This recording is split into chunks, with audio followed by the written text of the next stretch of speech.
Hey everybody, how's it going? Hope you're having a lovely day. So today I'd like to talk about this article in Bloomberg that talks about Amazon keeping prices artificially high. It's not something that you would expect to hear because typically Amazon and price competition has brought prices lower. And when you go to Amazon, oftentimes you find the cheapest price there out of any other store. Walmart is very well known for their price competition and driving down prices, and even then, there are a lot of items in my local Walmart that go for $30 more than they go for on Amazon. So what are they talking about here?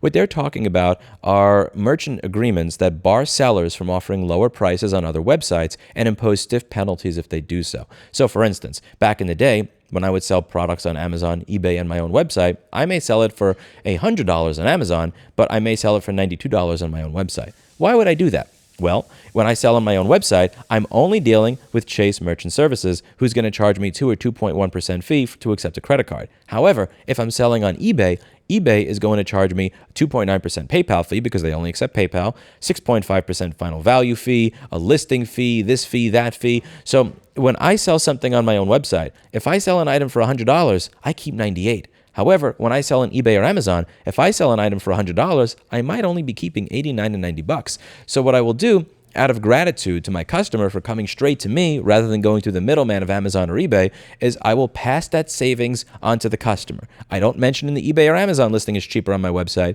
but what I will do is if you search for that product, you can find my website where it's $90 or eBay and Amazon where it's $100. And this used to be completely acceptable to do. What I've been saying in many of my recent videos, here where Amazon stops allowing independents to sell refurbished and used products, and here where eBay seems to be slowly following in their footsteps, is that these companies will operate in an open manner when they don't have a lot of market share, and the moment that they establish market dominance, they start to take away your freedom. And that is a central component and a central theme of this channel, how companies will take away your freedom as time goes on as they gain market dominance, and how they slowly get people used to having less of the freedoms that they used to have. Being able to sell a product for a price of my choosing on my own website used to be a freedom that I have. Now I don't have that freedom anymore since more people are using Amazon and eBay. They know that customers are going straight to Amazon and eBay rather than Googling and looking around when they want to purchase a product. And now that they know they have that market dominance and they know they have you by the balls, they're happy to take away more of your freedom. Now, the one thing that I want to mention here, the one misconception as somebody who sold on eBay and Amazon, is that most people were not doing what I was doing.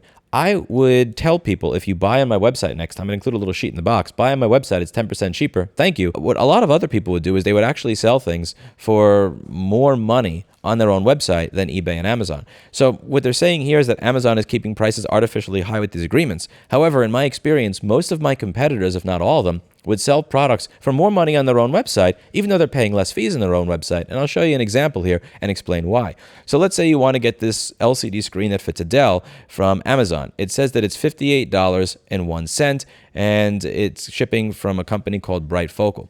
However, if you go to their website, it's $59.30. This is just one of many examples, but many companies will sell items for more money on their own website than they will on Amazon, even though they're paying a fee. So what does that mean? I'm going to try to make an analogy here. So imagine that you are at a party, and there's a cute girl there that you want to talk to, and she's in a circle with about 5 other guys, and you're one of them.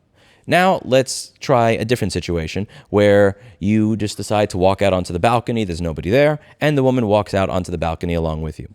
Under which circumstance do you think it is going to be easier to talk this person up and get their number, get a date, get to know them a little bit better? When you're surrounded by 5 other single men that are also talking to her, or when you're on the balcony by yourself having a fun conversation? This is the same thing with these websites. So when you are on a company's website, you are on Bright Focal, you are on ScreenCountry.com, you're on their website, only viewing their products, only viewing their prices. However, on eBay and Amazon, you're right next to everybody else. You have a lot of competition. So there is going to be a greater incentive to compete on price and drive prices down. And I used to hate this, but all of my competitors would sell for cheaper prices on eBay and Amazon just in the hopes of getting a customer, even if they were losing money. This genuinely made no sense to me, but you're dealing with 2 different demographics of people. The demographic of person that's going to Amazon or eBay is looking to buy something for the cheapest price, whereas the person that's going directly to your website wants to buy from you because they like you, they like your brand, they like your About Us page, they like your ratings, a friend referred them. So there is some sort of brand strength there that allows you to actually charge more money on your own website than eBay and Amazon. On eBay and Amazon, the customer is not going to buy from Bright Focal. The way they see it it is they're buying from Amazon. And oftentimes they are there because they want the lowest price. So while I appreciate this suit, I really do, and I don't really like the fact that these companies will take away more and more and more freedom once they've established market dominance, I don't think it understands the market dynamics as they currently exist, because you have many, many, many sellers that are happy to sell stuff cheaper on eBay and Amazon than on their own company website, even when they are paying more money to do so, which I despise. So just to be clear, 10 years before Amazon had any sort of merchant agreement that would bar merchants from selling things cheaper on their own websites than they did on Amazon, they were choosing to sell stuff cheaper on Amazon than their own website. Because typically the way this works, the greater your ratio of clicks to sales you have, the higher your ranking on that website. The higher your ranking on that website, the more sales you get. And one of the best ways to get the highest ranking as quickly as possible is to be the cheapest. And again, since you are competing with everybody else, there is that method of competition that just doesn't exist when you're on your own company website. So you already had this dynamic before Amazon had this agreement. And I want to be clear, I don't think what Amazon's doing with this agreement and forcing merchants into it is a good thing. Fuck Amazon for doing that. But I'm just making clear that this was a thing long before Amazon mandated it because of the way the price competition works in this marketplace. I think the solution to this is to stop selling on Amazon and eBay. Again, as I said in this video that I made about 10 years ago, why we stopped selling on eBay and Amazon, and why you should too. When you sell items on eBay and Amazon, you are building their brand. They are not going to rossmangroup.com. They are not going to iPadRehab.com. They are not going to TCR or Circuit. In their mind, they are going to Amazon, and they don't care who they buy from. They don't care about you as a company. They don't see you as a person. They see Amazon. You're building somebody else's brand, and you are paying for the privilege to do so. They could kick you off at any point in time. And as I brought up in this video, typically the customers that buy off of eBay and Amazon versus your own website tend to be the type of customers that do stupid shit like this and destroy your parts and then expect to be able to return them for a full refund, which can be very, very annoying.